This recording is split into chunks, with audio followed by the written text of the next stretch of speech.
everybody, my name is Mars, you can call me MG if you would like, and today I have for you the There a 10 But book tag, and this is something that was going around all the different booktube channels several months ago. I'm pretty sure it was like early summer that people were doing this tag, and as always, I'm late to the party, but I've had the questions stored for all of these months knowing that one day I would have the time to fit this tag into my schedule, and today is that day. So it's quite a short one. There's only 6 questions, but I get to talk about some books that I really love to talk about. So without any further ado, let's just get into the questions.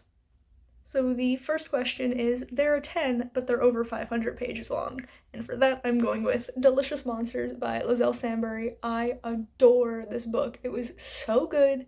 It is 502 pages, so just slipping past the 500 page mark, but yeah, I really enjoyed reading this book when it came out back in February, March, I think.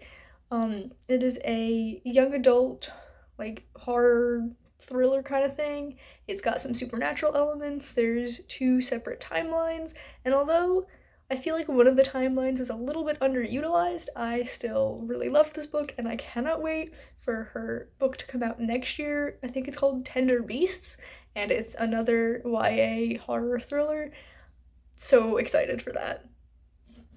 Next we have There are 10, but they are on pre-order, and for that I have put Heavenly Tyrant by Shirin J. Zhao, which is the sequel to Iron Widow, one of my favorite reads of this year. Oh my god, am I obsessed with this book. It's so good. And I know this is a very hyped book, but like, it deserves the hype.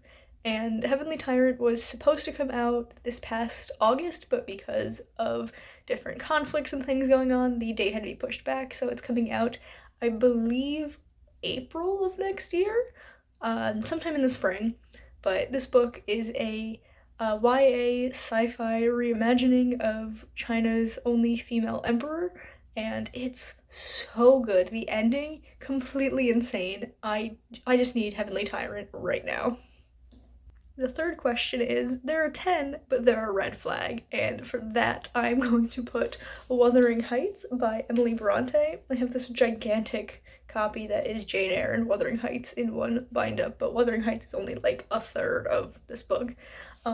Yeah, every single character in Wuthering Heights is a red flag. They're all terrible people, and like, it's just fantastic to read about them. At least I really enjoyed it. I know a lot of people don't like Wuthering Heights, but I had a great time hating on these characters. It was just so fun, and I definitely want to reread Jane Eyre because I didn't do that when I read Wuthering Heights, and I have not read Jane Eyre since freshman year of college, maybe? So, yeah, reading Wuthering Heights has made me want to reread Jane Eyre. Next up, the question is, there are 10, but they're over 100 years old, and I did fudge this. The book I'm about to show you is only about 75 years old, but I mean, it's close enough. The book that I have chosen for this question is The Hobbit by J.R.R. Tolkien. Just a fun, classic fantasy. It's so good, it's so cute, and I read this last December as part of the Nostalgia Train book club, and it was such a fun time reading it and talking about it with everybody, and it's just one of my favorites. It's so good. Next up, we have There are 10, but they were studied in school, and I have actually gone with a play for this one, and that play is A Midsummer Night's Dream by William Shakespeare, my favorite Shakespeare, although I do like quite a few. This was almost Twelfth Night, but I feel like I like A Midsummer Night's Dream just a little bit more than Twelfth Night.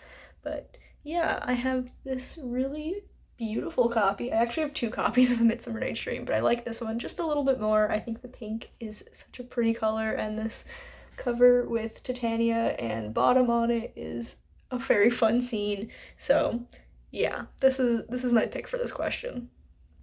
And the final question is, there are 10, but they leave you with emotional damage. And come on now, everybody say it with me. The Bone Houses by Emily Lloyd Jones. Can I get through a tag video without bringing this book up? Not often. This is my favorite book of all time, so of course I am on a mission to get every single person in the world to read it. It's just amazing.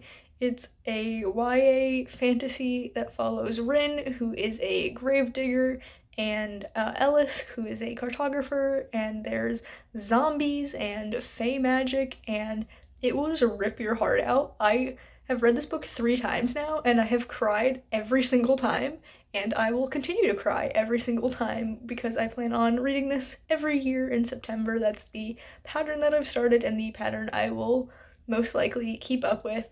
It's just such a good book, and I could not recommend this more. And those are all of the questions. I'm not gonna tag anyone because, like I said, this was going around several months ago, and I feel like 90% of people who would do this have already done it, and I don't want to tag people and then be like, actually, I did this 6 months ago. So, I'm just gonna say if you want to do it and say that I tagged you. We're gonna go with that. But that brings us to the end of this video, so if you enjoyed, please be sure to give it a big thumbs up. You can subscribe to my channel for more content, and that way I will see you guys in the next one. Goodbye, everyone!